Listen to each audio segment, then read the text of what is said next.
What's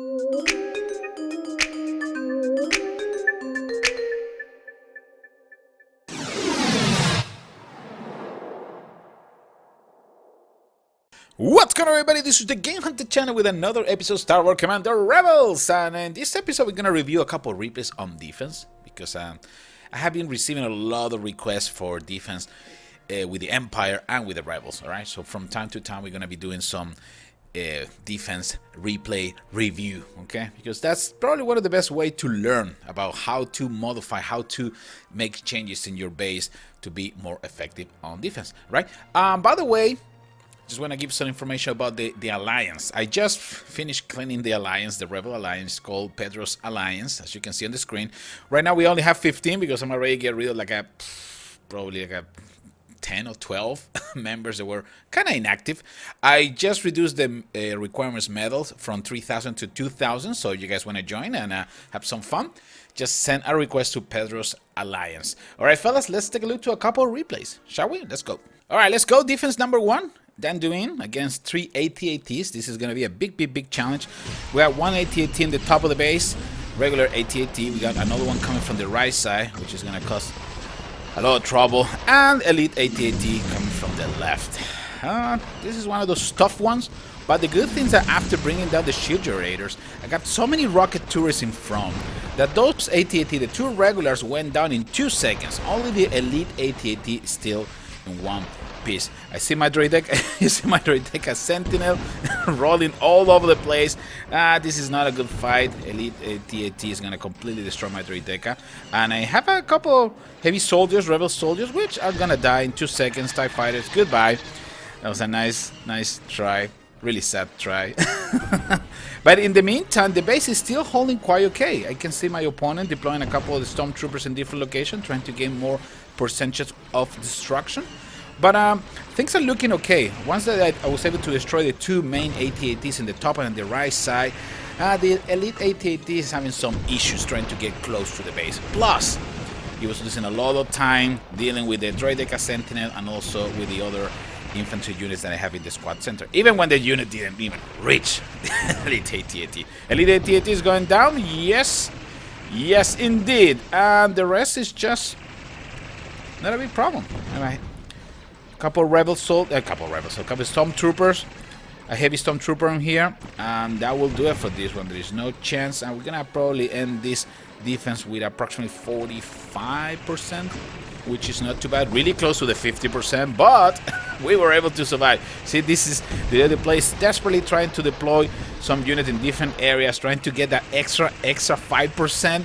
But my rocket tours are really doing a really good job bringing down that another stormtrooper, and that will be it, because that heavy stormtrooper won't be able to get close to my base and start attacking that vault, credit vault. Not too bad, 45%. We did okay. We didn't lose any stars, and I'm trying to gain some of those medals back in defense. We take a look to the units. Elite AT-AT level 7, not too bad. Stormtrooper level 7, Repair Droids level 7 heavies, level 7 Elite AT-AT, and also some X-Wing TIE fighters and some TIE bombers. Not too bad. Let's go for the next one. Heading back to Danduin against troops level 9. This is another big challenge. Plus, most of my traps need to be rearmed. Woof! Tons of Stormies, probably more than 80. Heavy cannons, and also elite AT-AT. I think my friend made a quick little mistake. He deployed the heavy cannons before the elite AT-AT, so my rocket turrets were capable to bring down both of the heavy cannons without any issues. Defenders are desperately trying to bring down those rockets. Too late. Elite AT-AT went down, heavy cannons went down, and the rest is just Stormies. And Stormies with 2 shield generators up, chances are that they won't be able to get the 50% in damage, even with all the missing traps, which is actually remarkable. I see Stormies coming from everywhere. 36% and getting closer. I believe this is going to be close to 44 or something, 45%. I'm not really sure. But again, Storm is a really cheap unit that works really well with the elite AT-AT. You can actually do some rush and get some really nasty loot and really fast loot You can also try the same with probably Chewie and Rebel Soldiers, or Rebel Soldiers with Juggernaut, something like that. It works really, really well. 47%, extremely close to the 50%. Only 3 Stormies left, but unfortunately for them, I have a rocket turret right there, and I know they're having a lot of fun destroying that wall right there, which is great. I'm so happy for them. But that shield generator is not receiving any damage at all. Rocket turret brought that down, and that will do it. 47%, really close one more time, but it's still holding, and especially it's a challenge against troops level 9. Level 9 Elite AT-AT, level 9 84 Stormtroopers, level 9 Heavy Cannon, and a couple of defenders level 9 too. Not too bad. Let's go for the last replay of this episode. Alright, here we go. Last defense. And in this one, it's going to be another tough one against troops level 9. And then also Droideka Sentinel level 22, which is ridiculous. How much contraband you need for level 22? That's so crazy. Anyway, Elite AT-AT brought down one of the shield generators. This is what I was trying to explain with the idea of separating the shield generators one to the other. Right now, the Elite AT-AT is struggling a lot in order to get close to the second shield generator in the top of the base. In the meantime, I got my defenses taking care of business. I know there is a lot of heavy cannons in there. They're, always trouble. But I got a couple of rocket turrets that's going to start aiming at the Elite AT-AT, and that's going to do it.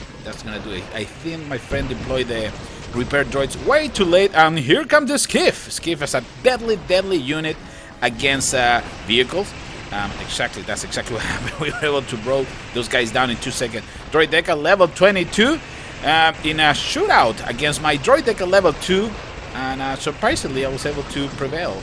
Probably because my Droideka was under a shield generator, and also I got the protection and help of the other rocket turrets. So Sentinel is taking care of business.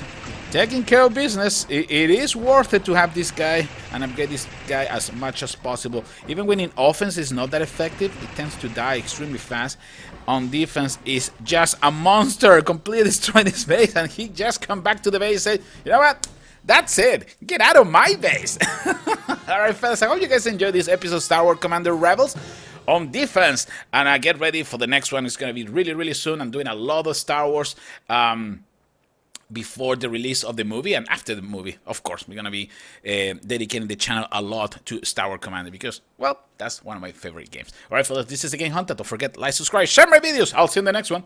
Take care, everybody.